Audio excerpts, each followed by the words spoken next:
हम लोग यहाँ तक हल कर चुके थे। अब देखते हैं इसके आगे। तो दिया है कि यदि x plus Y ratio x minus Y बराबर 4:1 और y plus Z ratio y minus Z बराबर है 5:1 है, तो x रेशियो जेड ज्ञात करो। आसान सवाल है। तो यहाँ पर दिया हुआ है x plus Y ratio x minus Y. जब चीज़ें रेशियो में दिया हो तो हम लोग उसको ऊपर नीचे भी लिख सकते हैं, यानी x प्लस वाई अपॉन हो जाएगा x माइनस वाई बराबर इधर दिया हुआ है 4:1, तो इसको भी हम लोग ऊपर नीचे यानी अंश और हर के रूप में लिख सकते हैं। तो यहाँ पे तिर्यक गुणा करेंगे तो x और y का मान आ जाएगा, एक का गुणा हो जाएगा इन दोनों में तो हो जाएगा x प्लस वाई बराबर 4 का गुणा हो जाएगा इन दोनों में तो हो जाएगा 4x माइनस 4। अब 4x इधर आएगा तो x में से माइनस हो जाएगा, यानी x माइनस 4y तो हो जाएगा ये माइनस का 3। इधर माइनस का 4y है, ये एक y इधर जाएगा तो माइनस का 4y माइनस y हो जाएगा, तो ये हो जाएगा माइनस का 5y। माइनस माइनस कट जाएगा तो एक्स वाई इधर आएगा, एक्स पान वाई बराबर हो जाएगा 5/3। एक्स और वाई का मान कितना आ गया 5/3। वैसे इसको भी हम लोग हल कर लेंगे। वाई प्लस जेड अपान हो जाएगा वाई माइनस जेड बराबर 5/1। एक का गुणा ऊपर होगा तो हो जाएगा वाई प्लस जेड, और 5 गुणा इन दोनों में होगा तो हो जाएगा 5y माइनस 5z। अब 5y इधर आएगा तो हो जाएगा y माइनस 5y हो जाएगा माइनस का 4y बराबर इधर माइनस का 5z है, इधर जेड जाएगा तो हो जाएगा माइनस का 6। माइनस पे माइनस पड़ जाएगा, 2 से 2 कट जाए, 2 से कट जाएगा दोनों, 2 दूनी 4 2 तीन 6। वाई जेड इधर आएगा वाई 5z बराबर 3/। ठीक है, देखिए X ratio Y ratio Z का रेशियो निकालेंगे तो एक्स वाई का रेशियो कितना है 5:3। वाई और जेड का रेशियो कितना है 3:। हाइपर रेशियो को निकालने के लिए आप लोग जानते हैं पहले इन दोनों का गुणा होता है, इन दोनों का गुणा होगा तो कितना आ जाएगा 5 तिहाई 15 रेशियो, फिर इन दोनों का 3 त्रिका 9, फिर इन दोनों का होता है फिर 3 दूनी 6। 3 से तीनों कट रहा है तो 3 से काट देंगे, 3 5 15 3 त्रिका 9 3 दूना 6। पूछा क्या है कि एक्स और जेड का रेशियो ज्ञात करो। एक्स और जेड का रेशियो कितना हो जाएगा 5:2 है ना, 5:2 एक्स और जेड का। अब देखिए हो सकता है आप लोग को लग रहा हो कि ये सवाल बहुत लंबा है, लेकिन ध्यान रखना मैं आप लोग को हर एक पॉइंट अच्छे समझा रहा हूँ इसलिए ऐसा लग रहा है। बाकी आप लोग ऐसे सवालों को ट्रिक्स लगाने का प्रयास कभी मत करिएगा, ठीक है। जैसे इसमें कह रहा है कि ए से बी का अनुपात एक्स रेशियो 12 है और बी से सी का अनुपात 4:y है। यदि ए से सी का अनुपात 5:3 है तो एक्स रेशियो y है। आसान सवाल है। देखिए A ratio B ratio C हम लोग पहले निकाल लेते हैं। ए रेशियो बी कितना है एक्स रेशियो 12 और बी रेशियो सी कितना है 4:y। पहले तो हम लोग तीनों का रेशियो निकाल लेते हैं, हो जाएगा इन दोनों का गुणा यानी 4x, फिर इन दोनों का गुणा यानी 12 चौक 48, फिर इसका इसका गुणा हो जाएगा यानी 12। अब देखिए यहाँ से ए का मान कितना आ गया 4x, सी का मान कितना आ गया 12y, और यहाँ पर क्या दिया हुआ है कि ए रेशियो सी बराबर 5:3, यानी ए बटे सी बराबर कितना हो जाएगा 5/3।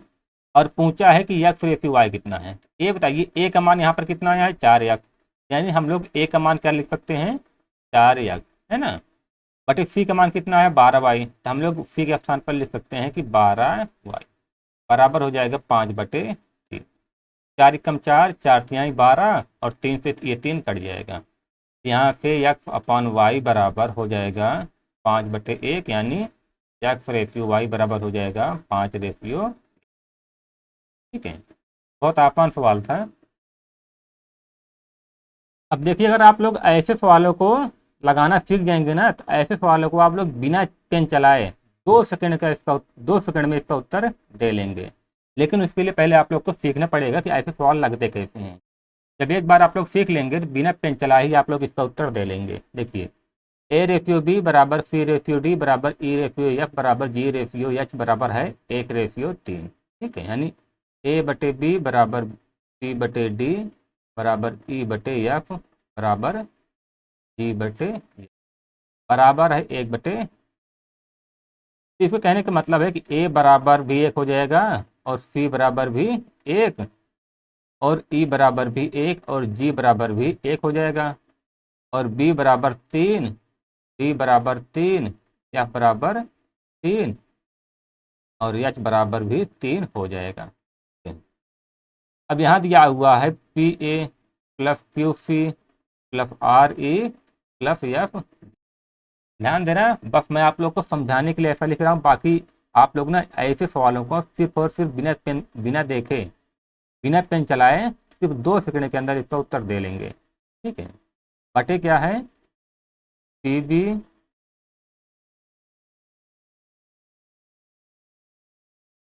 यहाँ पर थोड़ी टाइपिंग मिस्टेक हो गई है। यहाँ पर जो यहाँ पर दिया हुआ है रेशियो यहाँ पर प्लस है। ठीक है, सभी के बीच में ये प्लस है। ठीक है, P B plus Q D plus R F plus F और ये जो है ना ये अच्छा। ठीक है, यहाँ भी मिस्टेक हो गई है टाइपिंग में। अब देखिए, यहाँ पर हम लोग P गुणे ए का मान कितना है 1 है प्लस क्यू पी का मान कितना है सी का मान भी 1 है प्लस आर गुणे ई का मान कितना है 1 है प्लस एफ गुणे जी का मान कितना है 1 है बटे पी डी का मान कितना है 3 है प्लस क्यू डी का मान कितना है 3 है प्लस आर गुणे एफ का मान कितना है 3 है प्लस एच गुणे और यहाँ पर एच नहीं, यहाँ पर क्या होगा एफ गुणे एच का मान कितना है, एच के स्थान पर 3 लिख देंगे। ठीक है, अब देखिए ये चारों पद प्लस में है। ठीक है, अब ये बताइए इन चारों में कॉमन क्या है। तो इन चारों में कॉमन 1 है, तो हम लोग कॉमन ले सकते हैं इसका 1 है ना। इसका कॉमन 1 ले लेंगे, ब्रैकेट में क्या आ जाएगा P plus Q plus R F, ये कॉमन हो जाएगा है ना बटे। अब देखिए इसमें इन चारों पदों में क्या क्या कॉमन है, कॉमन है 3। अगर हम लोग 3 कॉमन ले लें तो यहाँ पर क्या बचेगा T plus Q plus R plus F बचेगा है ना। अब देखिए ऊपर भी P plus Q plus R plus F है, नीचे भी P plus Q plus R plus F है। ये दोनों कट जाएंगे है ना, ये दोनों कट जाएंगे तो यहाँ पर रेशियो कितना आ जाएगा 1:3। यही हमारा उत्तर हो जाएगा। ठीक है, यहाँ पर थोड़ी टाइपिंग में मिस्टेक हो गई थी इसलिए थोड़ा सा दिक्कत हो रही होगी आप लोग को। ठीक है, बी के स्थान पर एच है और यहाँ बीच में प्लस का निशान है। ठीक है, बाकी बहुत आसान सवाल था। अब ये तो बहुत आसान है, दिया है कि यदि ए रेशियो बी बराबर 1.2:2 और बी रेशियो सी बराबर 1.5:2 और सी रेशियो डी बराबर 2.3 हो तो बी और डी बराबर है। आसान है ये। ए रेशियो बी बराबर दिया है 1.2 रेशियो। ठीक है, सी रेशियो सी कितना दिया हुआ है 1.5:2 और सी रेशियो डी कितना दिया हुआ है, ये दिया हुआ है 2:। अब देखिए जहाँ पर 3 पद हों इनको हम लोग कैसे हल करते हैं आप लोग ध्यान से देखिएगा। यहाँ से ए बी सी डी। ठीक है, A ratio B ratio C ratio D क्या आ जाएगा। देखिए पहले तो इन तीनों का गुणा होगा। ठीक है, इन तीनों का गुणा आप लोग कर लीजिए, 15 दूनी 30 और 30 का गुणा 1.2 से करेंगे कितना आ जाएगा 360 आ जाएगा ये 300। लेकिन देखिए दशमलव के बाद एक अंक यहाँ है और एक अंक यहाँ पर, यानी दशमलव के बाद 2 अंक है तो यहाँ पर लग जाएगा दशमलव। ठीक है, आप लोग गुणा कर लीजिएगा आ जाएगा 3.60। पहले तो इन तीनों का गुणा होगा, उसके बाद इसका गुणा इसमें फिर इसमें है ना, इन तीनों का गुणा होगा यानी 2 दूनी 4 2 दूनी 4 हो गया, 15 चौका 60, 60 हो गया और दशमलव के बाद एक अंक, तो यहाँ पर दशमलव लग जाएगा रेशियो। ठीक है, पहले तो इन तीनों का गुणा, फिर इन तीनों का गुणा, फिर इन दोनों का और इसका गुणा। 2 दूनी 4, दूनी 8। ठीक है, फिर इन तीनों का गुणा हो जाएगा, 2 दूनी 4 तिहाई 12।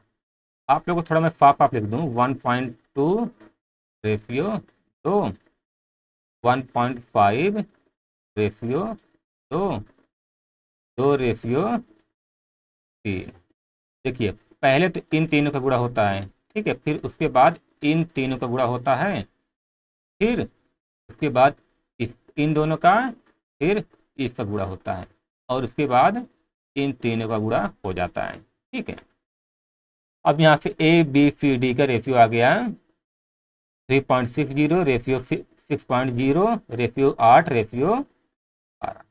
पूछा क्या है कि बी और डी का रेशियो क्या होगा। ठीक है, बी और डी का रेशियो कितना हो जाएगा, बी का मान कितना है, तो बी का मान यहाँ पर है 6.0, रेशियो डी का मान कितना है 12। तो दशमलव के बाद जीरो का कोई मतलब है नहीं, तो 6 से कट जाएगा तो हो जाएगा 6 कम 6, रेशियो 6 दूनी 12। तो बी रेशियो डी का मान कितना हो जाएगा, 1 रेशियो। ठीक है, आसान सवाल था। जैसे इसमें दिया है कि यदि ए बी का 7.5% है, बी सी का 1.50% है और डी सी का 5% है, तो ए रेशियो डी ज्ञात करें। आसान सवाल है। देखिए हम लोग, ए क्या है, बी का 7.5%, ए और बी का रेशियो कितना आ जाएगा, 7.5% है तो नीचे 100 आ जाएगा। तब फॉर्मूला हटेगा तो एक जीरो और आ जाएगा, 25 से काट रहा, 25 3 75, 25 चौको 100 और एक जीरो आ जाएगा। यहाँ से ए रेशियो बी कितना हो जाएगा, 3 रेशियो 40। अब आगे क्या कह रहा है कि बी जो है सी का 1.50% है। यहाँ से बी और सी का रेशियो कितना आ जाएगा, बी बटे सी हो जाएगा, 1.50% हटेगा, नीचे 100 आ जाएगा। दशमलव हटेगा तो यहाँ पर एक के आगे 2 जीरो और आ जाएगा, या आप लोग चाहते तो यहाँ पर 2 जीरो डायरेक्ट भी बढ़ा सकते थे। जीरो से जीरो, 5 तिहाई 15, 5 दूना 10। तो बी रेशियो सी कितना आ गया, ऊपर तो है 3 और नीचे कितना है 200, 3 रेशियो 200 आ गया डी रेशियो सी। और आगे क्या कह रहा है कि सी डी जो है सी का 5% है, यहाँ से डी बटे सी कितना हो जाएगा, 5/100, 5 कम 5, 5 दूनी 10, यानी डी रेशियो सी बराबर कितना हो जाएगा, 1 रेशियो बी। या हम लोग इसको क्रम में लाना चाहें तो सी रेशियो डी कह सकते हैं कि ये है 20 रेशियो। अब पूछा ए रेशियो डी ज्ञात कीजिए। ये बताइए, जैसे कि मैंने अभी पिछले सवाल में बताया था, इसमें 3 पद है, ए बी सी डी 4 पद हैं, तो इनका कैसे निकालेंगे, 3 रेशियो 40। डी रेशियो सी कितना है, 3 रेशियो 200, और सी और डी कितना है, ये है 20 रेशियो 1। जैसे मैंने पिछले सवाल में बताया था, आप लोग वैसा गुणा कर दीजिए, आप लोग का उत्तर आ जाएगा। देखिए, A ratio B ratio C ratio D का निकालने के लिए पहले तो इन तीनों का गुणा, उसके बाद इन तीनों का गुणा, उसके बाद इन तीनों का गुणा और उसके बाद इनका गुणा। लेकिन इसमें जो है पहले वाले और लास्ट वाले का रेशियो निकाला है, तो हम लोग फालतू में जो बीच बी और सी कहेंगे गुणा ना करें तब भी कोई दिक्कत नहीं है ना, क्योंकि हम लोग को पहले वाले का और अंतिम वाले का ही रेशियो निकालना है। तो देखिए, 3 तिरका 9 दूनी 18, या आप लोग चाहे तो इसको ऐसे भी लिख सकते हैं, 3 × 3 × 20। ठीक है, रेशियो। अब बी और सी का रेशियो निकालने का कोई मतलब है नहीं, कि आप लोग चाहे तो गुणा कर लीजिए, क्योंकि यहाँ सवाल में उसका दिया ही नहीं है। और डी का कितना हो जाएगा, डी का हो जाएगा 40 × 200 × 1। ठीक है, अब देखिए 20 से काटेंगे कितना हो जाएगा, ये जाएगा 100 बार। ये कितना हो जाएगा, 3 तिरका 9 रेशियो 400। ठीक है, और यहाँ पर दफ जाएगा, है ना, ये दफ हो जाएगा, 9 रेशियो 400। ए रेशियो डी कितना आ गया, A/D आ गया 9/400। या आप लोग चाहें तो बी और सी का भी निकाल सकते हैं। बी और सी का निकालने के लिए 40/3/20 और सी का निकालने के लिए 40/200/20। ठीक है, लेकिन पूछा है इन्हीं दोनों का, तो हम लोग इन्हीं दोनों का रेशियो निकालेंगे। 3/3/20 रेशियो 40/200/1। ठीक है, कह रहा है कि एक विशिष्ट राशि को 6/5 के अनुपात में दो भागों में विभाजित किया गया। यदि पहला भाग 126 रुपये है तो कुल राशि क्या होगी। कुछ राशि है उनको 6/5 के रेशियो में बांटा गया। ठीक है, ये बताइए टोटल राशि रेशियो में कितनी हो गई। टोटल राशि रेशियो, टोटल राशि रेशियो में हो जाएगा 6+5 यानी 11 रेशियो। और पहला भाग कितना है 126 है ना, पहला भाग है 126, तो रेशियो में पहला भाग क्या है 6। 126 हम लोग कह सकते हैं कि 6 रेशियो के बराबर है। और पूछा कि कुल राशि रेशियो कितनी है 11 रेशियो। 126 6 रेशियो के बराबर, वैल्यू लानी है 11 रेशियो का, तो 11 रेशियो से लोग गुणा कर देंगे। रेशियो से रेशियो 6 से काटेंगे, ये जाएगा 6 दूनी 12, 6 कम 6, ये कितना हो जाएगा 11 गुणे 21 गुणे 11 गुणा होगा तो 11 हाथ से ले 11 दूनी 22 से 23। कुल राशि कितनी थी 231 रुपये। कह रहा है कि एक विद्यालय में 200 विद्यार्थी हैं जिनमें से 2/5 भाग लड़के हैं। विद्यालय में लड़कियों की संख्या ज्ञात कीजिए। तो 200 छात्र हैं, इनमें लड़के कितने हैं 2/5। 200 का 2/5 कितना हो जाएगा, 5 से कटेगा तो ये जाएगा 40, यानी 40 दूनी 80। 80 क्या है बॉयज हैं, गर्ल्स कितनी हो जाएंगी, हो जाएंगी 200 माइनस 80 यानी 120 लड़कियां हो जाएंगी, है ना। या आप लोग इसको ऐसे भी कर सकते हैं कि 200 छात्र हैं अगर, तो कोई भी चीज़ रेशियो में हमेशा एक रेशियो होती है। 2/5 जो है अगर बॉयज हैं तो क्या 3/5 लड़के हो जाएंगे, बिल्कुल हो जाएंगे, है ना। क्योंकि देखिए टोटल एक रेशियो होता है कोई भी चीज़, और 2/5 बॉयज हैं, एक में जो है 2/5 घटा देंगे तो ये आ जाएगा 5 माइनस 2/5 यानी 3/5 जो है लड़कियां हो जाएंगी। आप लोग इसको डायरेक्ट कह सकते हैं कि 200 में से 200 का 3/5 जो है वो लड़कियां, 4×3=100, 2/5 लड़के हैं और 3/5 लड़कियां हो जाएंगी। अब इसमें भी कह रहा है कि एक विद्यालय में 200 विद्यार्थी हैं जिनमें से 1/5 भाग लड़के हैं। विद्यालय में लड़कियों की संख्या ज्ञात कीजिए। देखिए लड़के कितने हैं 1/5, ठीक है, तो गर्ल्स कितने हो जाएंगे, गर्ल्स हो जाएंगी, एक में घटाएंगे तो इसको हो जाएगा 4/, है ना। ध्यान देना ये ऐसे डायरेक्ट इस तरीके से लिखते हैं ना। देखिए ये 1/5 है, इनमें क्या चीज़ जोड़ा जाए कि इन दोनों के बराबर एक हो जाए, तो जाहिर सी बात है देखिए नीचे ये दोनों हार हैं 1/5 प्लस 4/5, तो हर को हमेशा 5 ही इसका है ना, इसका हर जो है 5 ही रहेगा, ऊपर जुड़ जाएगा 1 + 4 यानी 5 बराबर हो जाएगा 1। ठीक है, तो जैसे 1/5 लड़के हैं तो डायरेक्ट अगर आप लोग लिखना चाहें कि लड़कियाँ कितनी होंगी तो हो जाएगा 4/5, है ना। इन दोनों का प्लस 1 होना चाहिए। 200 में जो है 200 का 4/5 जो है लड़कियां हैं, लड़के कितने हो जाएंगे 4×16 1/100। या आप लोग एक में से 1 - 1/5 कर देंगे तब भी 4/5 ही आ जाएगा। या आप लोग ऐसे भी लगा सकते हैं कि 200 का पहले आप लोग निकाल लीजिए 1/5 लड़के हैं, फिर उतना जो है 200 घटा दीजिए तो आ जाएगी लड़कियों की संख्या।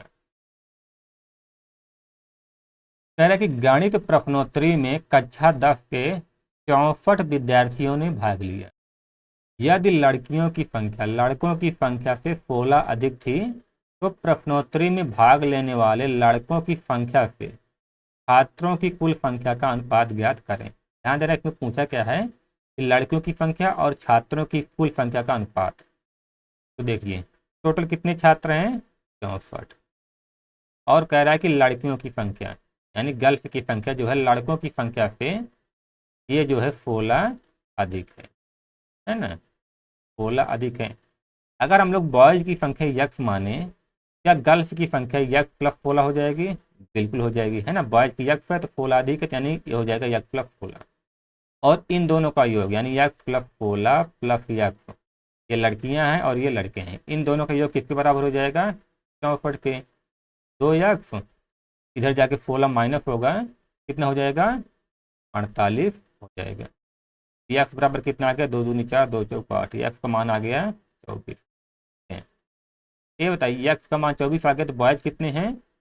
24 प्लस 16, ये हो जाएगा 40।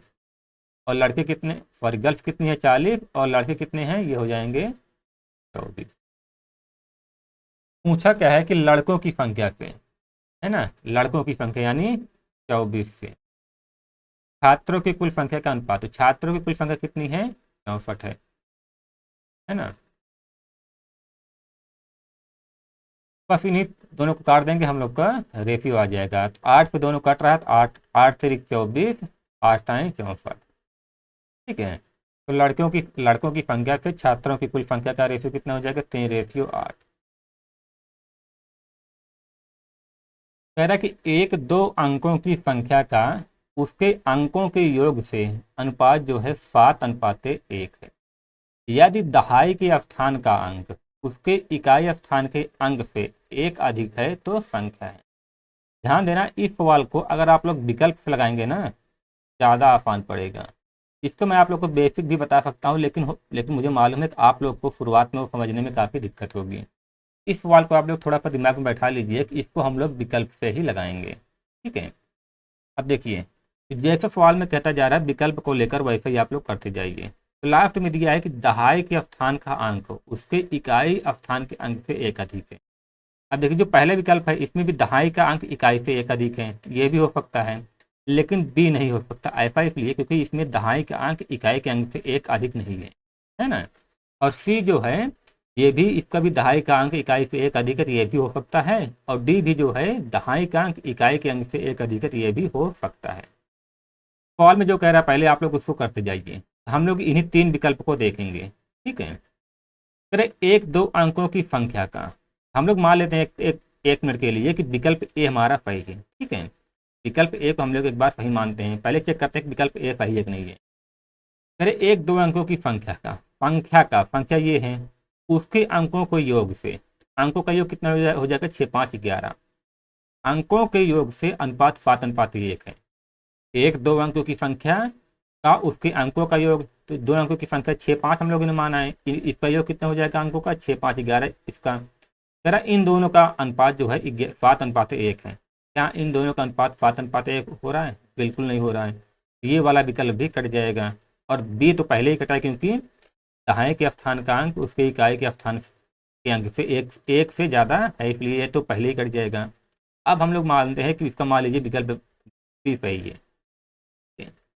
इस इसको भी आप लोग चेक कर सकते हैं कि अंकों की संख्या का उसके अंकों का योग, अंक तो ये है, इसका योग कितना हो जाएगा? 3, 2, 5, इसके अंकों का योग 3, 2, 5 हो जाएगा। अनुपात कितना है? 7:1। तो क्या इन दोनों का अनुपात 7:1 आ रहा है? बिल्कुल नहीं आ रहा, तो ये भी विकल्प हमारा गलत हो जाएगा। ठीक है। अब हम लोग देखते हैं क्या विकल्प डी सही है। अंक संख्या कितनी है? 21, इसके अंकों का योग कितना है? 2, 1, 3। कह रहा है उसकी संख्या का उसके अंकों के योग से अनुपात 7:1 है। क्या इन दोनों का अनुपात 7:1 हो रहा है? बिल्कुल हो रहा है ना। 21:3 है, 3 एकम 3, 3 सत्ते 21। इन दोनों का योग जो है, इन दोनों संख्याओं का रेशियो 7:1 हो रहा है, तो हमारा बी वाला विकल्प सही हो जाएगा। बाकी देखिए आप लोग इसको जो है बेसिक से भी लगा लेंगे, लेकिन मुझे मालूम है कि आप लोग को इसको बेसिक समझने में थोड़ी सी समस्या होगी, है ना। देखिए देखिए अगर आप लोग इसमें दो अंकों की संख्या मानेंगे ना, दो अंकों की माना, दो अंकों की संख्या, दो अंकों की संख्या आप लोग मानेंगे, ए प्लस बी है, ये इकाई का है, ये दहाई का है। दहाई का है तो इसमें हम लोग 10 से इस वाले में गुणा करेंगे। ठीक है। अगर अभी सैकड़े का हो जाता है, ये हो जाता है ए प्लस बी प्लस सी, ये इकाई है तो इसमें कुछ नहीं रहेगा, ए का गुणा, इसमें दहाई है तो इसमें 10 का गुणा, ये सैकड़ा है तो इसमें 100 का गुणा हो जाता है ना। अगर 3 अंकों की संख्या होती और उसको हमको मानना पड़ता तो हम लोग ऐसे मानते। ठीक है, तो 10a+b। ठीक है, कह रहा है कि एक दो अंकों की संख्या है, तो दो अंकों की संख्या हो गई 10a+b, उनके अंकों का योग। तो इन देखिए ये तो दहाई, तो अंकों का योग कितना है, ये हो जाएगा a+b। इन दोनों का अनुपात कितना है, 7:a। मुझे मालूम है कि ये जो मैंने 10a+b और नीचे a+b लिखा है, इस पे आप लोग को थोड़ी सी समस्या हो रही होगी, है ना। इस पे थोड़ी सी आप लोग को समस्या हो रही है, इसीलिए मैंने कहा कि इस सवाल को आप लोग विकल्प लगाएंगे ना, आप लोग को ज़्यादा आसान पड़ेगा। तो यहाँ से a/b आ जाएगा आप लोग का 2/1। ठीक है, a/b आ जाएगा 2/1। हम लोग मान लेते हैं कि a का मान जो है 2 है, यानी 2x मान लेते हैं, और b का मान 1 है, यानी x मान लेते हैं। और सवाल में दिया है कि इसके दहाई के स्थान का अंक यानी a, दहाई का स्थान का अंक कितना है, a है। इकाई के स्थान पे एक अधिक a-b कितना हो जाएगा, 1 हो जाएगा। a का मान कितना है 2x, 2x - x बराबर 1। यहाँ से x बराबर कितना आ जाएगा, आ जाएगा 1, है ना। x बराबर 1 आ जाएगा। अगर x बराबर 1 आया है, आप लोग यहाँ पर a बराबर क्या लिख सकते हैं, a बराबर 2x है, लिख सकते हैं आप लोग, यहाँ पर लिख दें हम लोग। a बराबर कितना है 2x है, तो a का मान कितना हो जाएगा 2, और b बराबर जो है x है, x बराबर 1, है ना। a का मान आ गया 2, b का मान आ गया 1। a का मान यहाँ पर 2 रखेंगे, कितना आ जाएगा 10 × 2 प्लस b का मान 1, 10 दूनी 20, 1। ये तो इसका बेसिक वाला तरीका है, लेकिन ध्यान रखना ये वाला तरीका आप लोग मत लगाइएगा। मुझे मालूम है कि अभी भी आप लोग को ये सवाल जो है समझने में दिक्कत हुई होगी, क्योंकि यहाँ पर मैंने जो कैलकुलेशन है ये थोड़ा कम स्थान पे कर दिया है, नहीं तो आप लोग को समझ में आ जाता है ना। बाकी आप लोग इस सवाल को विकल्प से लगाएंगे ज़्यादा बेटर पड़ेगा। कह रहा है कि एक आयताकार बोर्ड की लंबाई और चौड़ाई का अनुपात 7:5 है। यदि बोर्ड की चौड़ाई 20.5 सेंटीमीटर है, तो बोर्ड की लंबाई ज्ञात कीजिए। बहुत आसान सवाल है। तो लंबाई चौड़ाई का अनुपात 7:5 दिया है, और चौड़ाई कितना है 20.5। हम लोग कह सकते हैं कि 20.5 जो है किसके बराबर है, चौड़ाई में 5 के बराबर हो जाएगा, है ना। और पूछा है कि बोर्ड की लंबाई, और लंबाई कितनी है 7 है। ठीक है, लंबाई जो है 7 है, 20.5 चौड़ाई दिया है, और रेशियो में चौड़ाई का मान है 5। 20.5 जो है 5 के बराबर, लंबाई पूछा तो लंबाई कितनी है 7। यहाँ से हम लोग भर देंगे 5×4 = 20, 5 × 7, 5×4 = 28। लंबाई कितनी हो जाएगी, लंबाई हो जाएगी 28.7 सेंटीमीटर। करे यदि 1 दर्जन दर्पणों वाला एक कार्टन गिरा दिया जाता है, तो निम्न में से कौन सा टूटे दर्पणों और बिना टूटे हुए दर्पणों का अनुपात नहीं हो सकता है। कार्टन मतलब होता है बॉक्स, एक बॉक्स है, उसमें 1 दर्जन दर्पण रखे हुए हैं। ठीक है, 1 दर्जन मतलब 12। कहता है कि गिरा दिया जाता है तो निम्न में से कौन सा टूटे दर्पणों और बिना टूटे दर्पणों का अनुपात नहीं हो सकता है। तो 12 दर्पण है। इसका उत्तर तो आप लोग सीधा दे सकते हैं कि इनमें से जिस भी रेशियो का योग 12 को नहीं काटेगा, ठीक है, जिस भी रेशियो का योग 12 को नहीं काटेगा वही हमारा उत्तर हो जाएगा, है ना। फिर एक अनुपात नहीं हो सकता है, तो 2+1 3, 3 12 को काट रहा है तो इसलिए ये उत्तर नहीं होगा। 3+1 4 हो जाएगा, 4 भी 12 को काट रहा है तो 4 भी इसका उत्तर नहीं हो जाएगा। 3+2 5, 5 इसको नहीं काट रहा है तो यही हमारा उत्तर हो जाएगा, यानी 3/2। ये जो है बिना टूटे हुए और बिना टूटे हुए दर्पणों का अनुपात नहीं हो सकता है। ठीक है, ये है बिना। और 7/5, 7 5 12, ये भी 12 को काट रहा है। कैसे होगा मैं आप लोग को समझा रहा हूँ, ठीक है। ध्यान रखना, टूटे हुए और बिना टूटे हुए दर्पणों का अनुपात जो होगा उसका योग हमेशा 12 को काटेगा। जैसे 12 दर्पण है, अब गिर गया तो गिरने पर क्या होगा, या तो अगर गिरने पर 0 एक भी दर्पण नहीं टूटा है ना, डायरेक्ट टूटे हुए। मान लीजिए 0 टूटा है, देखिए थोड़ा सा और डिटेल में आपको समझाएं, टूटे हुए और बिना टूटे हुए। आप लोग देखिए, इसको बिना पेन चलाए भी उत्तर दे देंगे, लेकिन मैं आप लोग को थोड़ा सा इसको अच्छे से समझा रहा हूँ ताकि आप लोग इसको भूलें ना। देखिए 12 दर्पण है, वो गिरा तो टूटे हुए, मान लीजिए आप लोग का एक भी दर्पण नहीं टूटा, है ना, मान लीजिए एक भी दर्पण नहीं टूटा, तो टूटे हुए कितने आ गया 0, और बिना टूटे हुए कितना हो जाएगा, फिर 12 हो जाएगा। ठीक है। अब मान लीजिए एक दर्पण टूट गया। ठीक है, एक दर्पण टूट गया तो टूटा कितना दर्पण नहीं टूटा, 11।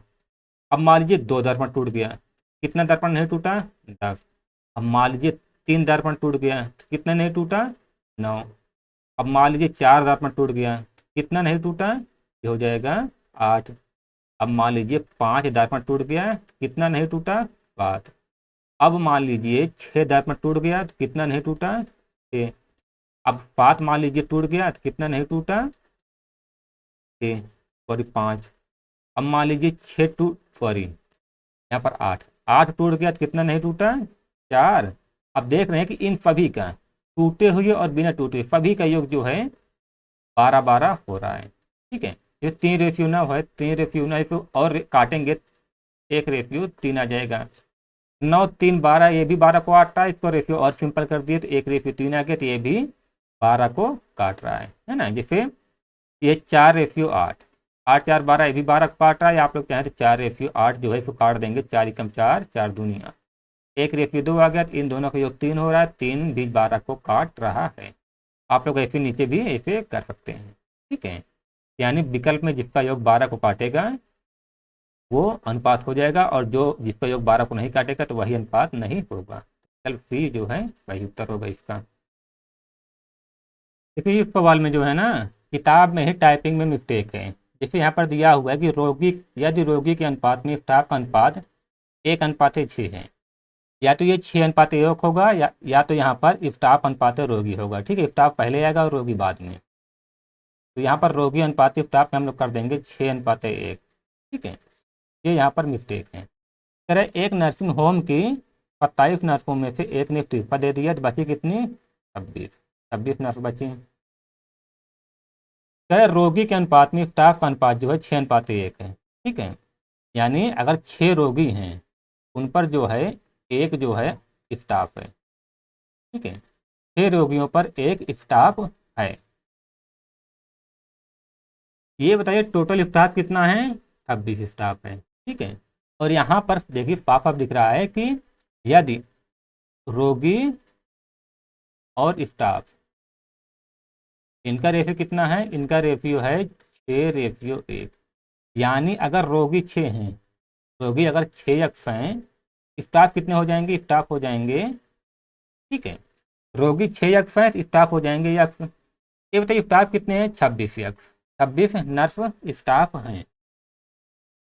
भाई अस्पताल में जो नर्स है यही तो स्टाफ, इन्हीं को तो हम लोग स्टाफ कहेंगे, है ना, यही नर्स वहाँ की स्टाफ हैं। स्टाफ कितने हैं, यक्ष हैं, तो हम लोग कह सकते हैं कि यक्ष बराबर जो है 26 नर्स हैं। ठीक है, तो यक्ष का मान 26 आ गया, रोगी कितने हैं, 6 यक्ष हैं, रोगी हो जाएंगे जो है 6 × 26, 36, 6 दूनी 12, 12 3 15, 156 रोगी हो जाएंगे। ठीक है, तो देखिए इस सवाल कहने का मतलब है कि रोगी के अनुपात में स्टाफ का अनुपात जो है 6:1 है। इसका मतलब जो है 6 रोगियों की देखभाल जो है एक नर्स कर सकती है। ठीक है, 6 रोगियों की देखभाल एक नर्स कर सकती है, और नर्स को ही हम लोग स्टाफ कहेंगे। अगर एक नर्स जो है 4 रोगियों की देखभाल कर रही है, तो 26 नर्स कितने रोगियों की देखभाल करेगी, 26 × 6 यानी 156 रोगियों की देखभाल करेगी। हम लोग अस्पताल में जो है 156 रोगियों की भर्ती अधिकतम कर सकते हैं। कह रहा है कि पेंसिलों से भरे बैग में 3/4 पेंसिलें रंगीन पेंसिलें थी, और 8/15 रंगीन पेंसिलें जो है लाल थी। 3/4 पेंसिलें रंगीन थी, और इसका जो है 8/15 जो रंगीन पेंसिल हैं वो लाल थी। यदि बैग में 40 लाल पेंसिलें थी तो बैग में कुल पेंसिलों की संख्या क्या। हम लोग मान लेते हैं बैग में कुल पेंसिलों की संख्या यक्ष थी, यक्ष का 3/4 जो है वो क्या है, रंगीन पेंसिलें हैं, है ना। यक्ष का यानी टोटल पेंसिलों का 3/4 क्या है, रंगीन पेंसिल है। अब करें रंगीन पेंसिलों का 8/15 है ना, लाल पेंसिल थी, यानी यक्ष का 3/4 जो है, इनका जो है 8/15 जो है लाल पेंसिलें थी, और ये बराबर किसके हो जाएगा 40, यानी टोटल कुल रियल में कितनी पेंसिलें लाल थी, वो थी 40। बस इसी को हम लोग काट देंगे, हमारा उत्तर आ जाएगा 3×5 = 15, 8×5 = 40, यह बराबर कितना हो जाएगा 5×20, 20×5 = 100। बैग में पेंसिलों की कुल संख्या कितनी थी, 100 थी। कह रहे कि दो स्टेशन के बीच प्रथम और द्वितीय श्रेणी के किराए का अनुपात कितना है, 4:1 है। और प्रथम और द्वितीय श्रेणी में यात्रा करने वाले यात्रियों की संख्या का अनुपात 1:40 है। यदि कुल किराए के रूप में 1100 एकत्र किए जाते हैं तो प्रथम श्रेणी से एकत्र की गई राशि है। आसान सवाल है, देखिए आप लोग अच्छे समझिए। किराया और यात्री, प्रथम श्रेणी, देखिए सवाल आसान है, आप लोग एक बार समझ लीजिए। प्रथम श्रेणी और द्वितीय श्रेणी, फिर वही मैंने लिख दिया, गलती क्यों हो गई। द्वितीय श्रेणी, ये बताइए प्रथम श्रेणी और द्वितीय श्रेणी के यहाँ पर किराए का अनुपात कितना है, किराए का अनुपात है 4:1 है ना। और प्रथम श्रेणी और द्वितीय श्रेणी में यात्रियों का अनुपात कितना है, तो ये है 1:40 है ना। ये बताइए टोटल किराया कितना हो जाएगा, कुल राशि, टोटल किराया यानी कुल राशि, या टोटल आप लोग किराया भी इसको बोल सकते हैं। देखिए प्रथम श्रेणी से का किराया कितना है, 4 रुपये पर व्यक्ति, यात्री कितने हैं, 1 है। यहाँ से किराया कितना हो जाएगा टोटल, प्रथम श्रेणी का 4 है ना, प्रथम श्रेणी का टोटल किराया 4×1 यानी 4 हो जाएगा। और द्वितीय श्रेणी का किराया कितना हो जाएगा, द्वितीय श्रेणी का किराया है 1 है ना, द्वितीय श्रेणी का किराया 1 है। और कुल यात्री कितने हैं 40, यहाँ का किराया कितना हो जाएगा 40 है ना, 40×1 यानी 40। ये बताइए कुल राशि कितनी हो जाएगी, कुल राशि रेशियो जितना हो जाएगी 4+40 यानी 44 है ना। कुल राशि किराए की कितनी हो जाएगी, वो हो जाएगी 44। और रुपए में कितना है 1100। हम लोग कह सकते हैं कि 1100 जो है वह 1100 जो है 44 के बराबर हो जाएगा। और पूछा क्या है कि प्रथम श्रेणी से एकत्र की गई राशि, प्रथम श्रेणी से टोटल राशि कितनी एकत्र की गई थी 4। 1100 44 के बराबर, वैल्यू यानी है 4 को, तो इससे हम लोग गुणा कर देंगे है ना। रेशियो से रेशियो 4 से काटेंगे तो ये जाएगा 11 बार, 11 से काटेंगे तो हो जाएगा 100। प्रथम श्रेणी से कितना किराया आ रहा है 100 है ना। प्रथम श्रेणी से किराया, ठीक है, आसान सवाल था, आप लोग देख सकते हैं इसको। कह रहा है कि एक मिठाई की 250 ग्राम मात्रा में 20 ग्राम काजू और 30 ग्राम बादाम है। इसी मिठाई की 350 ग्राम मात्रा में काजू और बादाम क्रमशः कितने होंगे। देखिए काजू और बादाम ये कितने हैं, पहले काजू है 20 ग्राम और बादाम है जो है वो है 30 ग्राम। रेशियो कितना आ गया 2:3। अच्छा ये बताइए क्या दोनों प्रकार की मिठाइयों में सिर्फ काजू बादाम है, ऐसा नहीं है। ठीक है, देखिए 200 ग्राम मिठाई है, उसमें 20 ग्राम काजू है और 30 ग्राम बादाम है, यानी टोटल काजू बादाम कितने हैं 50 ग्राम। और टोटल मिठाई कितनी है 250 ग्राम है ना। टोटल मिठाई कितनी है 250 ग्राम, टोटल मिठाई जो है 250 ग्राम। और काजू बादाम कितना है 50 ग्राम है ना। ये बताइए 50 ग्राम आया कैसे, देखिए टोटल मिठाई है पहले 250 ग्राम, और काजू और बादाम का रेशियो कितना है 2:3, यानी 2 और 3 इकाई, ठीक है, 2 इकाई और 3 इकाई, इन दोनों को जोड़ेंगे कितना आ जाएगा 5। ठीक है, 250 ग्राम पहले मिठाई है और इसमें 5 जो है काजू और बादाम है।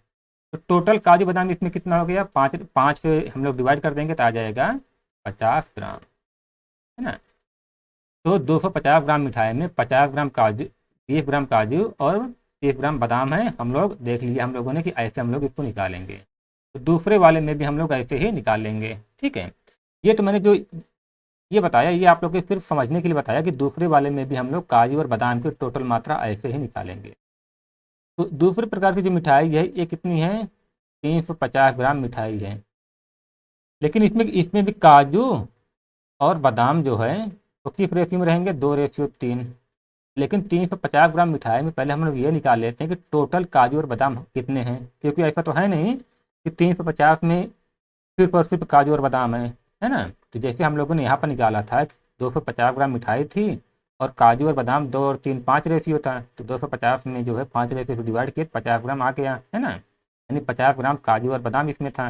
और सवाल में भी दिख रहा है कि 200 कि 50, ये दोनों 50 ग्राम है। तो यहाँ भी हम लोग 350 में जो है 2 और 3 5 रेशियो से गुणा कर देंगे, आ जाएगा 65 यानी 70 ग्राम जो है काजू बादाम है। काजू प्लस बादाम ये दोनों मिला के हैं। अब 70 ग्राम में जो है 2 रेशियो काजू है और 3 रेशियो जो है बादाम है। इसी में हम लोग डिवाइड कर देंगे, हम लोग का उत्तर आ जाएगा। ठीक है, 70 किसके बराबर है, 2 और 3 यानी 5 रेशियो के, और काजू कितना है, 2 रेशियो, 14×5 = 70 यानी हो जाएगा 28 ग्राम। क्या है, 28 ग्राम काजू, और बादाम कितना आ जाएगा, 70/5 गुणे 3 रेशियो है, 14×14 = 42, है ना। 28 ग्राम काजू, 42 ग्राम जो है बादाम हो जाए। आसान सवाल है, थोड़ा सा आप लोग बस एक दो बार प्रयास कर अभ्यास कर लीजिए, आप लोग को समझ में आ जाएगा। ठीक है, कह रहा है कि एक बस में भरे हुए और खाली सीटों का अनुपात 1:4 है। जब तक बस शुरू हुई कुछ और यात्रियों ने बस में प्रवेश करने की कोशिश की, जिससे अनुपात 4:1 हो गया। लेकिन जैसा कि वे प्रयास में असफल रहे, वह पिछली बस के समान क्षमता वाली एक खाली बस में बैठे थे। इस बस में खाली सीटों से भरी हुई सीटों का अनुपात कितना है। अब देखिए, इस सवाल को आप लोग समझ नहीं पाए होंगे, क्योंकि इसमें भी इस किताब में ही ये टाइपिंग मिस्टेक थी। जैसे यहाँ पर लिखा हुआ है, लेकिन जैसा कि वह प्रयास में सफल रहे, यहाँ पर होना चाहिए लेकिन कुछ यात्री, है ना, यहाँ पर होना चाहिए लेकिन कुछ यात्री प्रयास में असफल रहे। वह पिछली बस के समान क्षमता वाली एक खाली बस में बैठे थे। इस बस में खाली सीटों से भरी हुई सीटों का अनुपात कितना है। ठीक है, देखिए, अब देखिए इसको हम लोग लगाएंगे। देखिए, दो बसें हैं, 1 और 2। हम लोग मान लेते हैं कि माना माना दोनों बसों की क्षमता जो है 100 है ना। माना दोनों बसों की क्षमता जो है 100 है। कहना है कि देखिए, सवाल में कह रहा है कि पिछली बस के समान क्षमता वाली, यानी दोनों बसों की क्षमता जो है बराबर है। हम लोग मान लेते हैं कि दोनों बसों की जो क्षमता है वह 100 यात्रियों की क्षमता है। कह रहे कि एक बस में भरे हुए और खाली सीटों का अनुपात कितना है, 1:4। ध्यान से समझिएगा, भरे हुए और खाली, इनका अनुपात कितना है, तो ये है 1:4।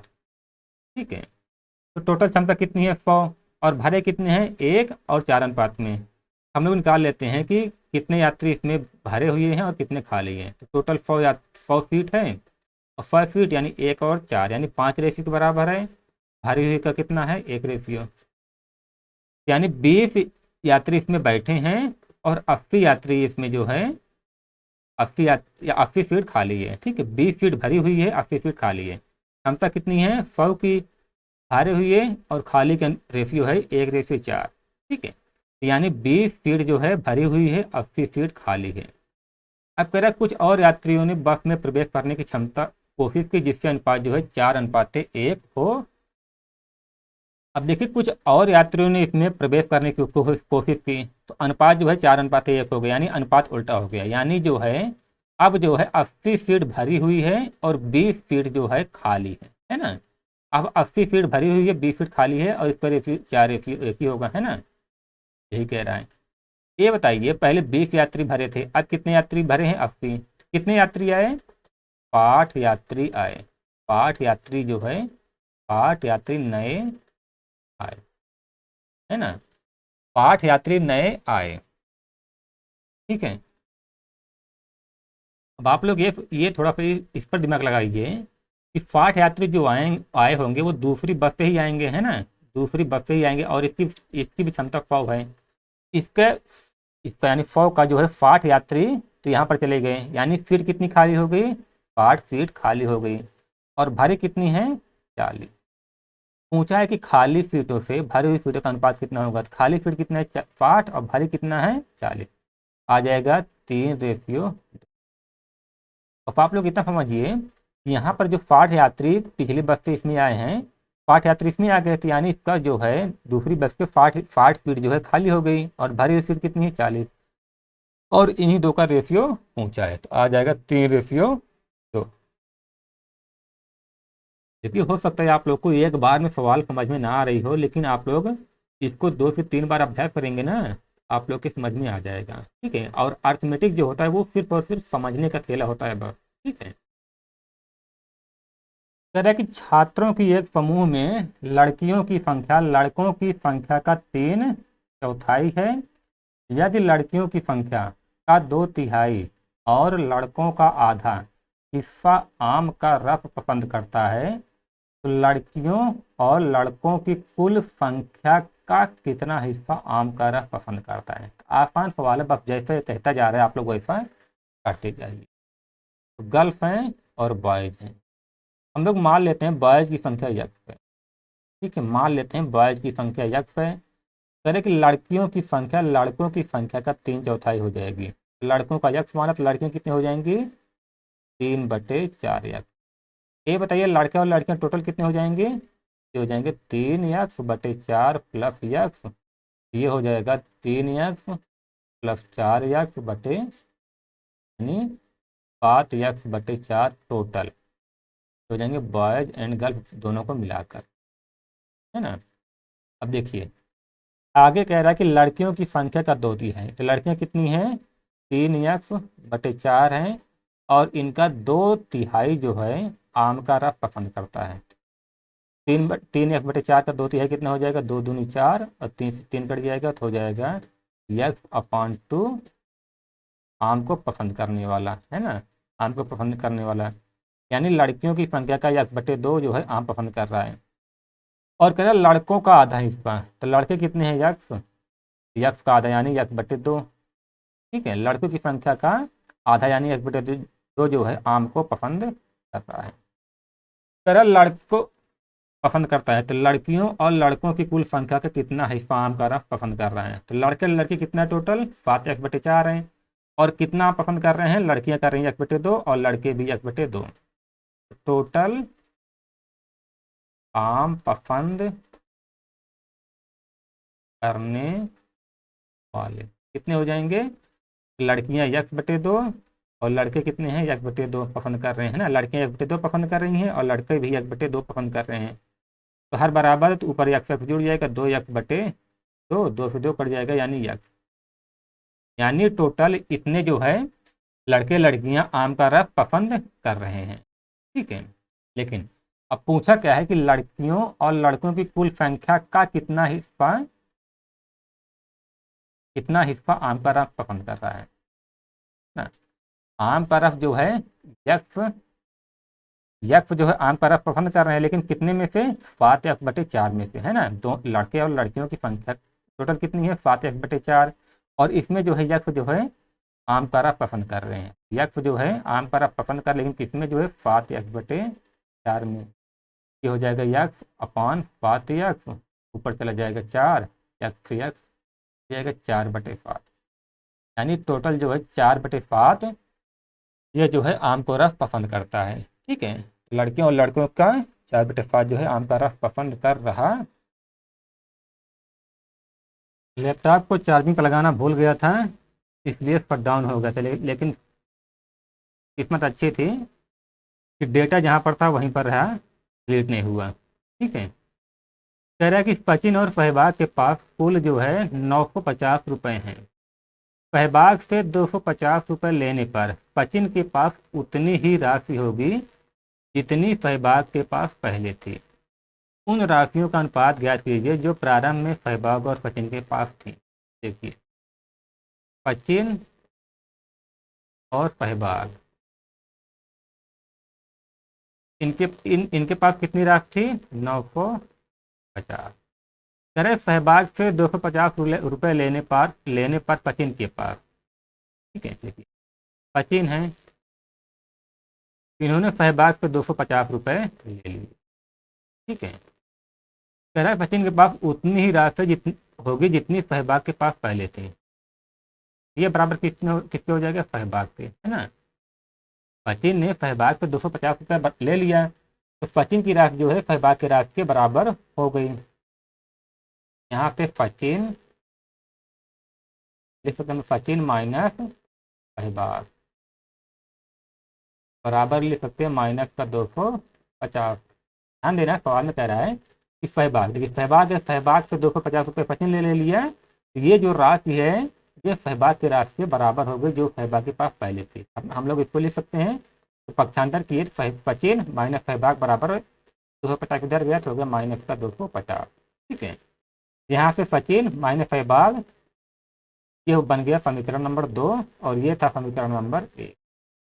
यहाँ से हम लोग लिख सकते हैं सचिन प्लस सहबाग बराबर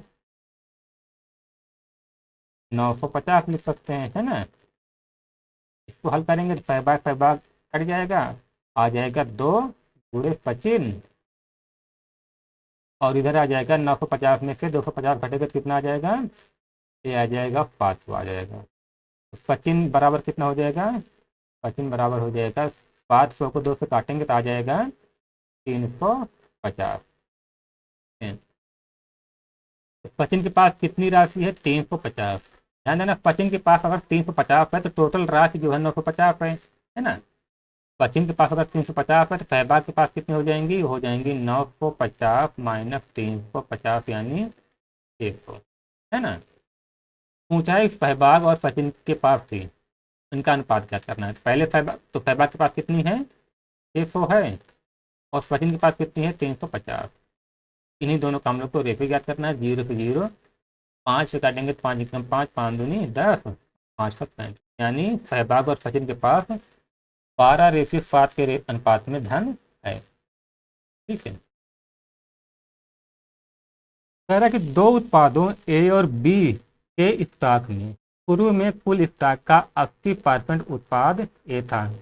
यदि स्टॉक से 20 किलोग्राम उत्पाद ए और 8 किलोग्राम उत्पाद बी निकाला जाता है तो उत्पाद ए और बी का अनुपात जो है 9:2 में बदल गया। तो शुरुआत में कुल स्टॉक कितना था किलोग्राम में। आसान सवाल है, देखिए 80%, 80% का रेशियो कितना हो जाएगा, ये हो जाएगा 80/100, यानी 20 चौक 80, 20 पंचे 100, यानी 5 का 80% कितना होगा 4, है ना। 5 का 80% 4 होगा, यानी टोटल स्टॉक, अगर टोटल स्टॉक जो है 5 था, उसका 4 क्या है, ए है, ए का कितना है 4 स्टॉक है। बी का कितना हो जाएगा, तो टोटल 5 स्टॉक है और 5 का 80% 4 हो जाएगा, और ये 4 जो है ए का स्टॉक है, ए का स्टॉक 4 हो जाएगा, टोटल 5 है, तो बी का स्टॉक कितना हो जाएगा 1, यानी ए रेशियो बी कितना आ गया, ये आ गया 4:1। हम लोग मान लेते हैं ए का स्टॉक जो है 4x है और बी का x है, ठीक है। अब देखिए, तो यदि स्टॉक पे 20 किलोग्राम उत्पाद ए, पहले ए का स्टॉक कितना था, हम लोगों ने माना है 4x, तो 4x में से जो है 20 किलोग्राम ए जो है निकाल लिया जाता है, बटे बी की मात्रा कितनी है x, यक्स में से जो है कितना 8 किलोग्राम उत्पाद बी निकाल लिया जाता है, यानी यक्स में से जो है 8 किलोग्राम निकाल लिया गया। अब यहाँ ए और बी का अनुपात कितना हो गया 9/, ठीक है। देखिए यहाँ से हम लोगों ने निकाला ए और बी का रेशियो कितना आ गया 4:1, यानी ए का स्टॉक कितना है 4x और बी का यक्स, 4x में से 20 घटाया और यक्स में से जो है 8 घटाया, तो ये हो गया 9/2। तो बस फिर एक गुणा कर देंगे, 2 चौक 8x बटे 2 दूनी 40, 9x माइनस 72, इधर आ जाएगा तो हो जाएगा माइनस का यक्स, और इधर जाएगा तो हो जाएगा माइनस का 32, यक्स बराबर जो है आ गया 32। तरफ शुरुआत में कुल स्टॉक कितना था, ये बताइए शुरुआत में कुल स्टॉक कितना था 4x प्लस यक्स, कुल स्टॉक कितना है 4x प्लस यक्स यानी 5x, 5, यक्स का मान कितना आया 32, तो 5 गुणे 32 हो जाएगा, 5 दूना 10, 160 kg। शुरुआत में कुल स्टॉक कितना था, ये था 160 kg। कह रहे यदि किसी त्रिभुज के कोणों का अनुपात 1:4:7 है, तो सबसे छोटे कोण का सबसे बड़े कोण का अनुपात ज्ञात कीजिए। इसमें तो पहले ही अनुपात दे दिया है, तो कोई लगाने का कोई मतलब ही नहीं है, क्योंकि जिस कोण का रेशियो सबसे कम होगा वो सबसे छोटा होगा, और जिस कोण का रेशियो सबसे बड़ा होगा वो सबसे बड़ा कोण होगा। कह रहा छोटे कोण का सबसे छोटा कोण, तो सबसे छोटा कोण क्या है, सबसे छोटा कोण ये वाला हो जाएगा, है ना, और सबसे बड़ा कोण ये वाला हो जाएगा। पूछा कि सबसे छोटे कोण का यानी एक का सबसे बड़े कोण से अनुपात क्या होगा, 1:5। विकल्प में दिया नहीं हुआ है, इसका उल्टा दिया हुआ है। ठीक है, या तो विकल्प गलत है, या तो यहाँ पर ये जो इसका क्रम जो है गलत है। ठीक है, या अगर आप लोग को ऐसे समझ में नहीं आया है, लेकिन देखिए यहाँ पर इसमें डायरेक्ट इन कोण का रेशियो दे दिया है, तो हम लोग को क्या लगाना, सबसे छोटा कोण ये हो जाएगा, सबसे बड़ा कोण ये, हम लोग सीधे उत्तर आ गया। बाकी अगर आप लोग समझना चाहें तो एक त्रिभुज के तीनों कोण का योग 180 अंश होता है। 180 अंश होता है। 180 कितने के बराबर है, 4 1 5 7 5 12 रेशियो के, है ना। रेशियो में तीनों कोणों का योग कितना हो रहा है, 12 रेशियो। सबसे छोटा कोण कितना होगा, 1 रेशियो। 180 अंश होता है त्रिभुज के तीनों कोणों का योग। तीनों कोणों का योग जो है 180 12 रेशियो के बराबर है। यहाँ से काटेंगे 12 कम 12, 12 पंचे 60। पहले का मान सबसे छोटे कोण का मान कितना आ जाएगा, 15, 15 डिग्री। सबसे बड़े कोण का मान कितना आ जाएगा, 180 जो है 12 रेशियो के बराबर। सबसे बड़ा कोण कितना है, 7 रेशियो। यहाँ पे काटेंगे तो ये कितना हो जाएगा, 15, 15 सत्ते 105। अब यहाँ से भी अगर निकालेंगे, पहले कोण का मान कितना आ गया, सबसे छोटे कोण का मान, सबसे छोटे कोण का मान 15, सबसे बड़े कोण का मान 105। इसको भी काटेंगे, 15 1 15, 15 सत्ते 105, 1:5 ही आ गया, कोई मतलब है नहीं इसको लगाने का। सीधे यहाँ पर इसने उत्तर दे दिया है। अब ये तो सबसे आसान सवाल है, कह रहे फर्नीचर की 3 वस्तुओं की औसत कीमत जो है 15,000 रुपये है। यदि उनकी कीमतों का अनुपात जो है 3:5:7 है, तो सबसे सस्ती वस्तु की कीमत का पता लगाइए। ठीक है, अब देखिए ये सवाल भले ही आसान है, लेकिन मुझे मालूम है कि अगर आप लोग पहले लगाएंगे ना तो इसको गलती कर देंगे। एक काम करिए, आप लोग वीडियो रोकिए और पहले इसको लगाइए, मुझे पूरा विश्वास है कि आप लोग गलती कर देंगे। तो देखिए हम लोग देखते हैं, कह रहा है फर्नीचर की 3 वस्तुओं की औसत कीमत 15,000 है।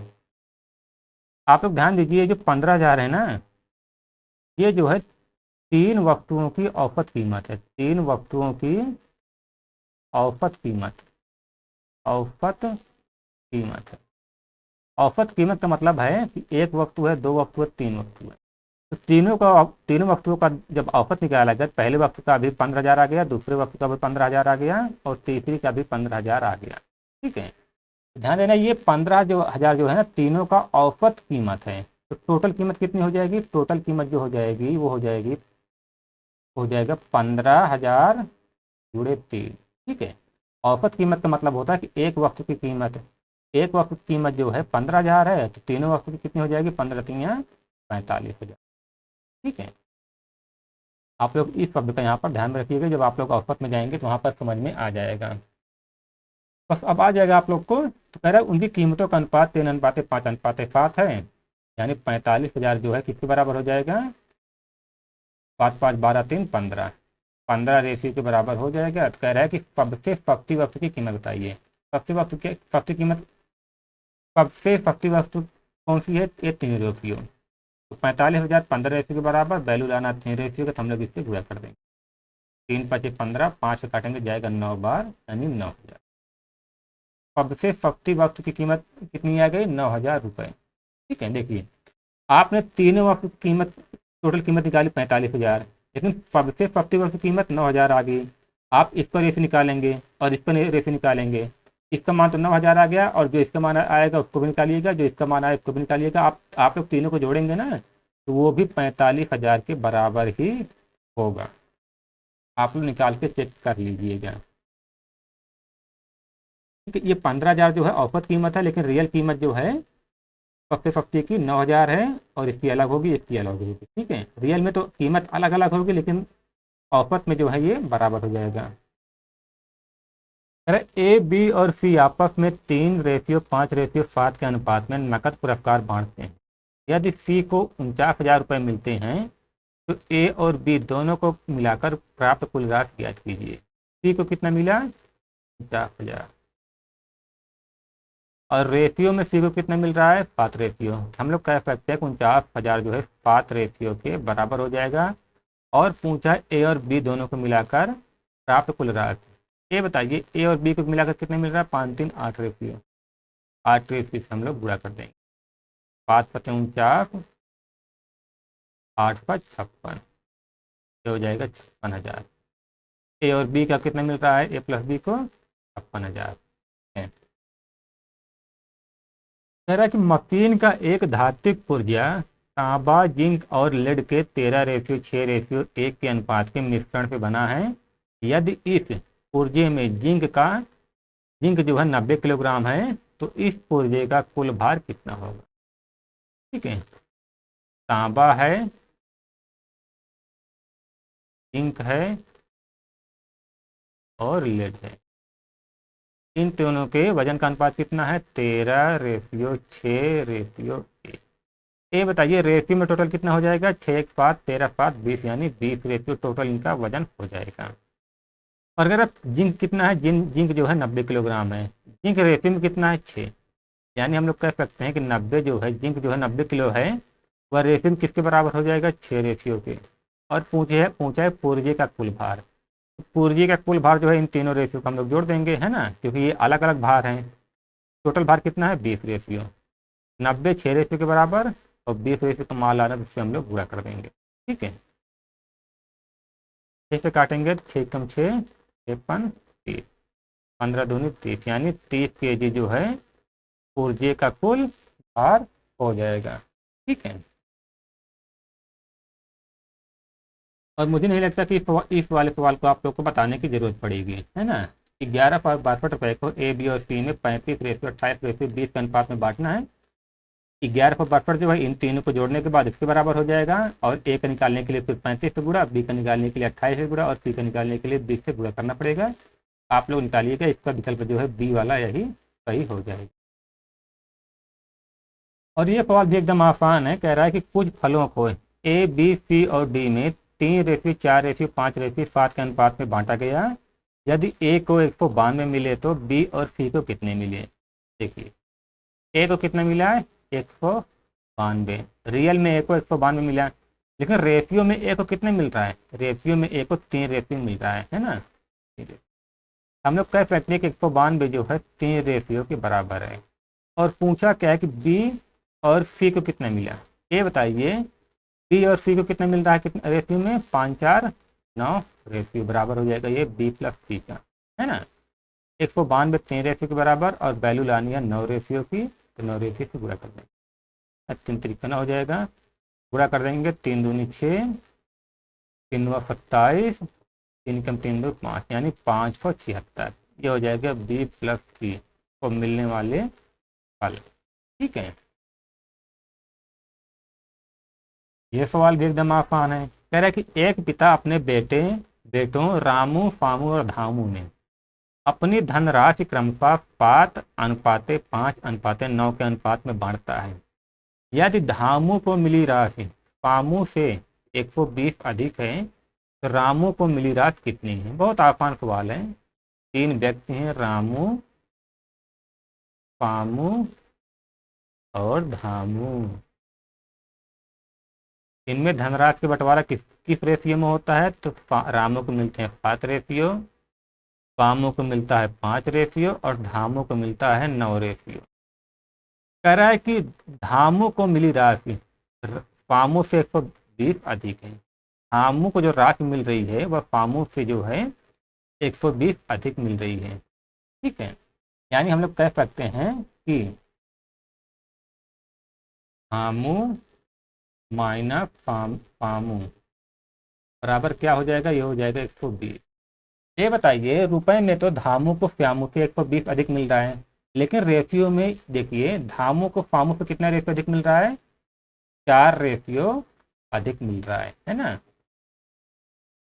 रियल में धामू को फामू से 120 रुपये अधिक मिल रहा है, लेकिन रेशियो में जो है धामू को फामू से 4 रेशियो अधिक मिल रहा है, क्योंकि धामू को 9 रेशियो मिल रहा है, फामू को 5 रेशियो, धामू को 4 रेशियो अधिक मिलता है। हम लोग कह सकते हैं 4 रेशियो बराबर जो है, ये 4 रेशियो किसके बराबर हो जाएगा? 120 के, है ना। 120 जो है 4 रेशियो के बराबर। पूछा क्या है कि रामू को मिली राशि कितनी है? 120 4 रेशियो के बराबर, रामू को मिल रहा है 7 रेशियो, पूरा कर देंगे 7 रेशियो, 4 तिहाई 12, तो रामू को कितना मिलेगा? 5 तरीके का, यानी 210, है ना, ये मिलेगा रामू को। ठीक है, कह रहा है कि 12 कुशल, 14 अर्धकुशल और 10 अकुशल श्रमिक 13,189 रुपये में एक काम पूरा करते हैं, यदि उनकी व्यक्तिगत मजदूरी, ध्यान देना यहाँ पर दिया है व्यक्तिगत मजदूरी, ठीक है, 9:5:4 के अनुपात में है, तो 10 अकुशल श्रमिकों द्वारा अर्जित कुल धनराशि ज्ञात। सवाल आसान है, बस आप लोग को समझना है। कुशल, अर्धकुशल और अकुशल, ठीक है, इनकी संख्या का अनुपात कितना है? संख्या का अनुपात हो जाएगा, कुशल कितने हैं? 12, अर्धकुशल कितने हैं? 14 और अकुशल कितने हैं? 10। इनकी व्यक्तिगत मजदूरी, ध्यान देना व्यक्तिगत मजदूरी है, ठीक है? मजदूरी, मजदूरी का अनुपात कितना है? 9:5:4। ये बताइए टोटल मजदूरी कितनी हो जाएगी? टोटल मजदूरी तो कुशल श्रमिक 12 है, मजदूरी 9 रेफियत हो जाएगा, 12 नवैया 108, ठीक है।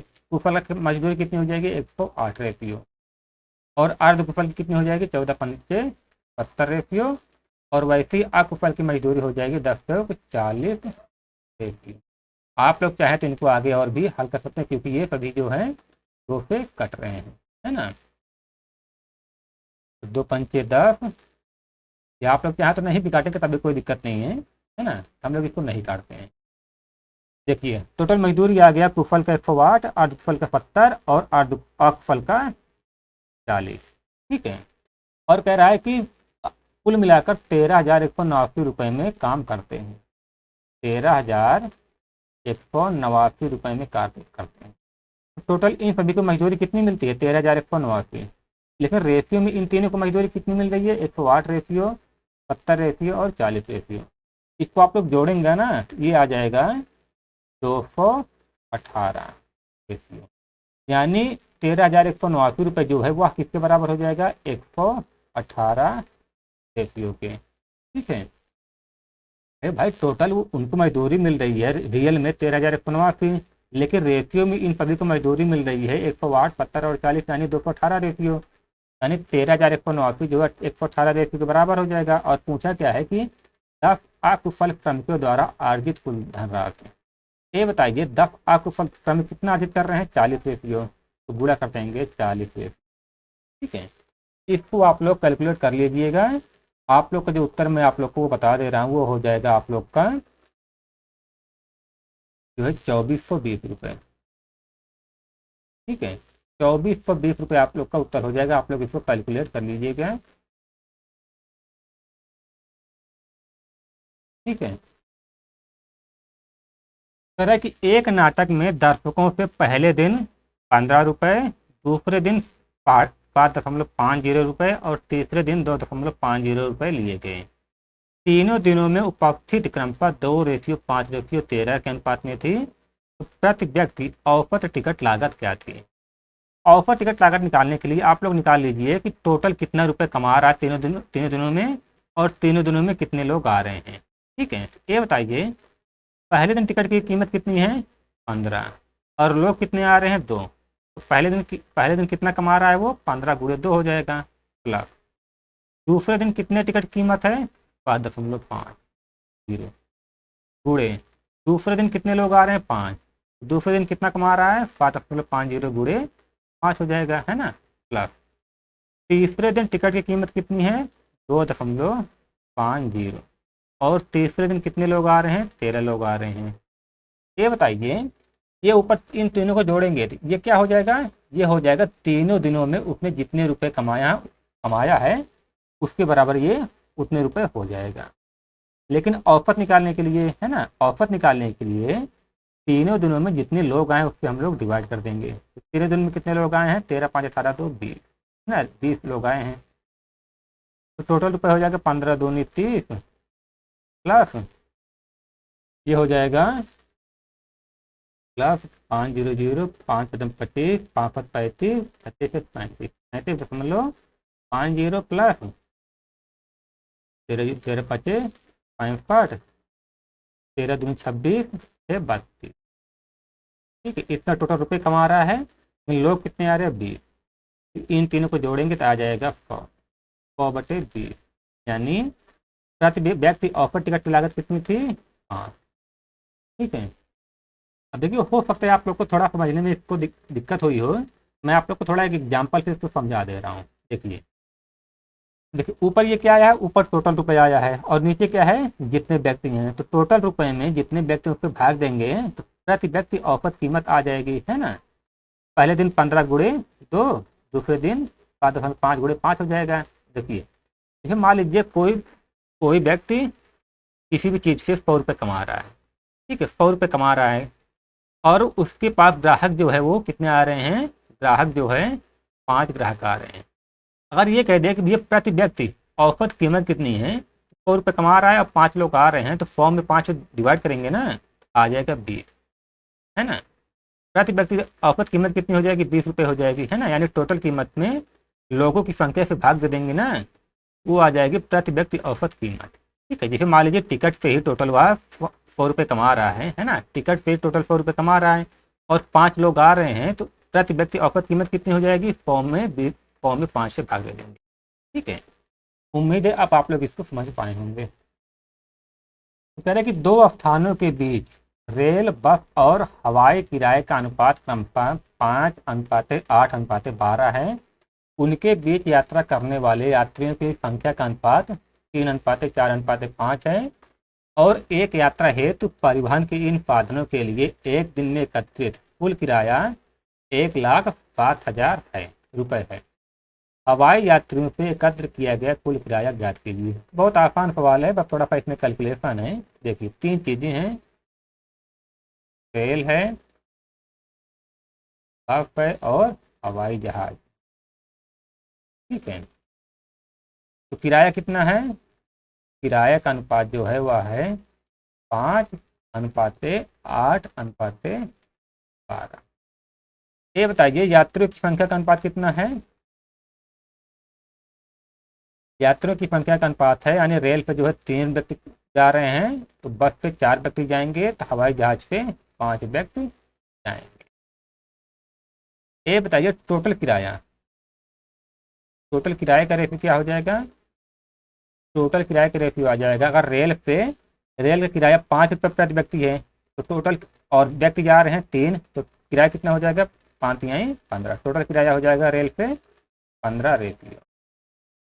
और बस का किराया अगर 8 है और 4 व्यक्ति जा रहे हैं, तो बस का किराया कितना हो जाएगा 8 चौक 32 रेशियो। और हवाई जहाज का किराया 12 है और यात्री 5 जा रहे हैं, तो किराया कितना हो जाएगा इसका 12 पंचे 60। ये बताइए टोटल रेशियो में कितना किराया हो जा रहा है, तो 15, 32 और 60 को जोड़ेंगे, ये हो जाएगा आपका 5 2 7 3 9 10, यानी 100, और यहाँ पर 7 है ना, ये 7 है। किराया कितना हो जाएगा 107 रेशियो जो है टोटल किराया हो जाएगा टोटल। और रियल में टोटल किराया कितना है 1,07,000, 1,07,000 जो है 107 रेशियो के बराबर हो जाएगा, है ना, क्योंकि रेशियो में टोटल किराया 107 है। और पूछा क्या है कि हवाई यात्रा से यात्रियों से एकत्र किया गया कुल किराया, हवाई यात्री से कितना किराया एकत्र किया जा रहा है टोटल 60 रेशियो, 1,07,000 105 रेशियो के बराबर, वैल्यू डालनी है 5 रेशियो से, इससे हम लोग गुणा कर देंगे, रेशियो से रेशियो इससे जाएगा ये, एक बार यहाँ 3 जीरो आगे आ जाएगा तो हो जाएगा 60,000। तो रेल यात्री सॉरी हवाई यात्रियों से कितना किराया वसूल कर रहा है? 60,000 हवाई यात्री।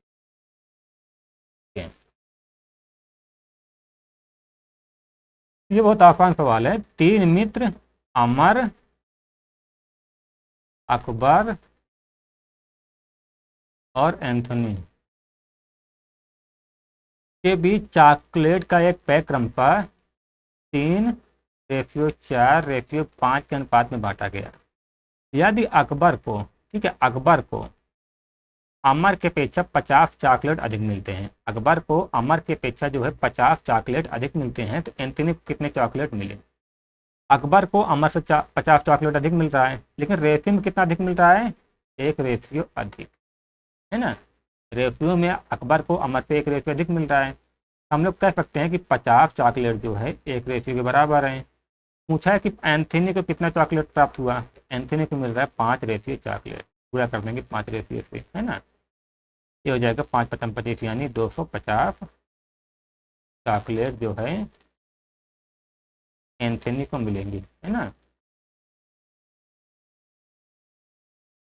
ये सवाल भी आसान है। कह रहा है कि ₹1 की राशि ए, बी और सी के बीच इस प्रकार विभाजित की जाती है कि उनके शेयरों का अनुपात 2:3:5। ठीक है, यानी ए, बी और सी को इस रेशियो में जो है धन मिलता है। और आगे कह रहा है कि यदि बी और सी के बीच बी और सी के शेयरों के बीच सकारात्मक अंतर 5,940 है, तो यक्स का मूल्य क्या है? ए, बी और सी, इनके बीच धन का बंटवारा कितना होता है? 2:3:5। और सवाल में कह रहा है बी और सी के बीच का अंतर जो है 5,940 है। ये बताइए रेशियो में बी और सी के बीच अंतर कितना है? रेशियो में बी और सी के बीच अंतर जो है 5 यानी 5-3 यानी 2 रेशियो का अंतर, है ना। यानी हम लोग कह सकते हैं कि 5,940 जो है 2 रेशियो के बराबर है। पूछा है कि यक्स का मूल्य क्या है ना। तो टोटल राशि जो है ₹1 है, और रेशियो में टोटल राशि कितनी है? 5 3 8 तो 10 रेशियो जो है क्या है? टोटल, है ना। और यही जो है टोटल राशि यक्स है। यक्स बराबर 10 रेशियो है। 5,940 2 रेशियो के बराबर, तो वैल्यू लानी है 10 रेशियो की। देखिए हम लोग गुणा करेंगे, रेशियो से रेशियो 2 से काटेंगे 5 बार, 5 से गुणा इसमें हो जाएगा, तो यानी 0, 5 20 की 0, 5 45, तो 45, 5×25 4 29, यानी 29,500 जो है यक्स का मान हो जाएगा। ठीक है, तो हम लोग इस वीडियो को यहीं पर ख़त्म करते हैं। मिलते हैं आप लोग से अगले वाले वीडियो में।